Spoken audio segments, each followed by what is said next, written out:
I am so honored to be here today with LaJoyce Brookshire. I just finished reading her book, Faith Under Fire. And LaJoyce, first of all, welcome. Thank you for having me. And second of all, would you please tell our viewers, everybody who's tuning in, you can only do it justice. What is Faith Under Fire about? Faith Under Fire, Betrayed by a Thing Called Love, is the true story of my first husband marrying me, knowing he had AIDS and didn't tell me, and how I'm victoriously HIV negative, and also how I didn't know he was on the down low until he was dead. What is on the down low? On the down low is a behavior pattern that is perpetuated by men in society today who have a woman on one side and then engage in homosexual behavior on another side. Reading your book, there's a passage where you speak of questions to ask to determine if somebody's on the down low. Can you give a synopsis of that? Sure. I created the questions that you need to ask of your mate before you engage in any kind of behavior, because when I got engaged with my husband in 1990, I didn't know to ask the questions that you better ask today. And some of those questions include, do you know your HIV status? Because in 1990, we were still looking at this as only a gay white man disease. Mm-hmm. And that we looked at that as a segmented population that was only infected, which is not true. Because now, because of the statistics that we have today, it proves that the epidemic was always here in all societies in total. Your statistics are pretty high, especially in the straight community, mm-hmm. and with women especially, and women of the black community that are being infected in greater numbers. That's correct. Is that because we're not asking those questions or not getting the right answers? Or? It is absolutely because we are not asking questions and we are not seeking and finding. We are not completing our due diligence. The same due diligence that we did when we found our pretty outfits for Saturday night. When you go to one end of the mall, you look for the outfit, you know you like that outfit, but you trump all the way to the other side of the mall because you're looking for the better price and the better fit, and you end up back in the first store. We complete more due diligence in finding a pretty outfit and in looking for free checking than we do before we'll jump in bed with someone, and that has got to stop. Well, what do we do if we ask the right questions and the answers are, one of the questions is, are you HIV positive, or have you been tested, or will you be tested with me? Will you allow me to see your results? Absolutely. And you offer the same. I will be tested.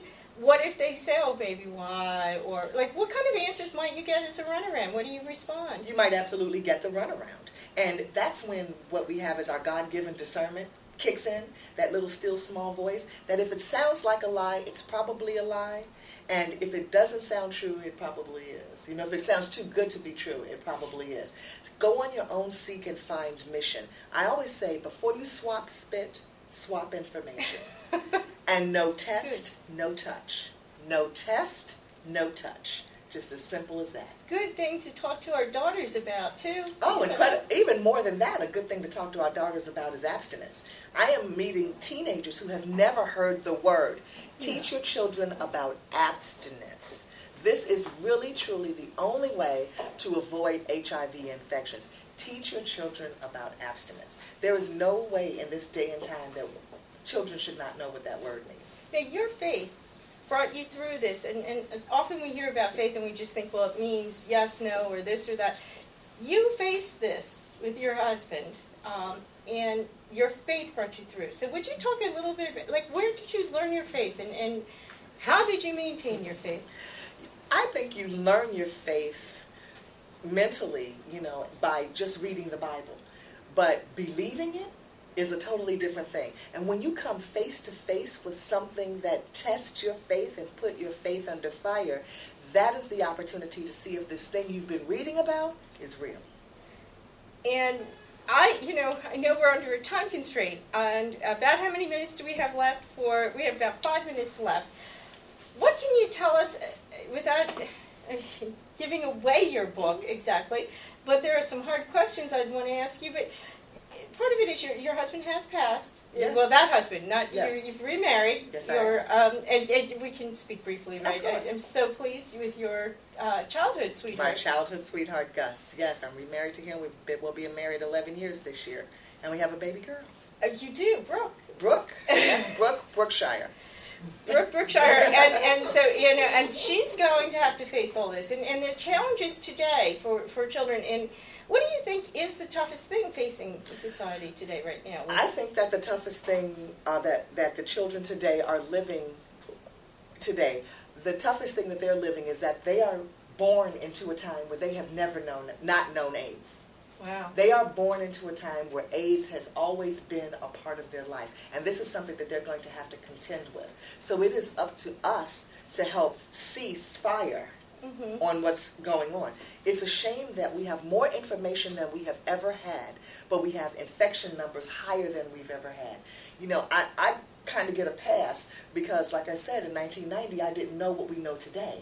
If we know today, rewind the tape, you know, there's no way I would have ended up in that situation. I always say I think I'm cute, but I know I'm smart. But and so I didn't complete my due diligence, and it's as simple as that. And there's no reason today why none of us should.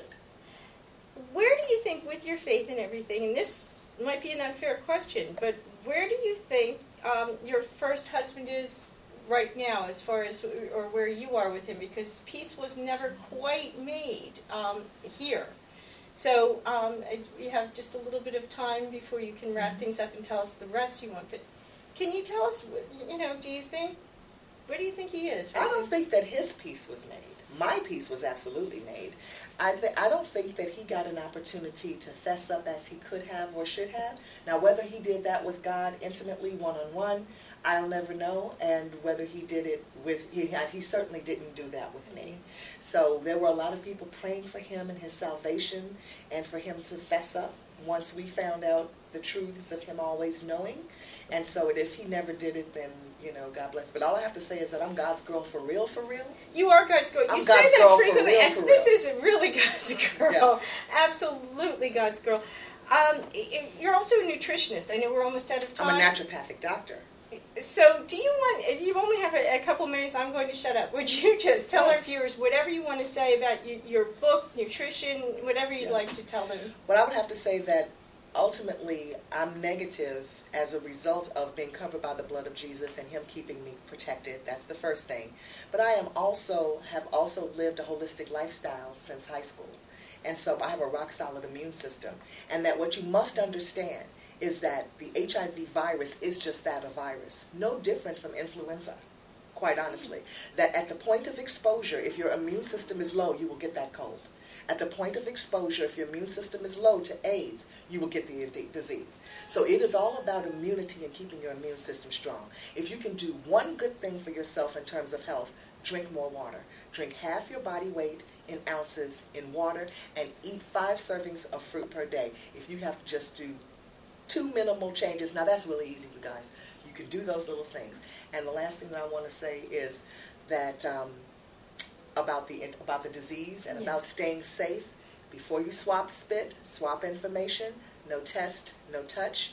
And wherever you go, whatever you do, and whomever you do it with, if God doesn't give it to you, it's not worth having. It sounds like, really, read the book. There's lots of questions in here. An excellent book. And if there's one thing you can do for yourself, or one thing you can do for your daughters or your loved ones, read the book. And men. Absolutely, men. Men read this book. There's a lot of men in here, a lot of strong men, a lot of men that need to read this book on many levels. And it's also encouraging people to stand in your truth no matter what it is. That's it. Because at the end of the day, only the truth will make you free. And if those questions are hard to ask, and don't take easy answers from anybody, really stand for them. You're living proof it's important. I'm living proof. Thank you for being here, LaJoyce. Thank you for having me. Thank you so much. Appreciate it. Read the book.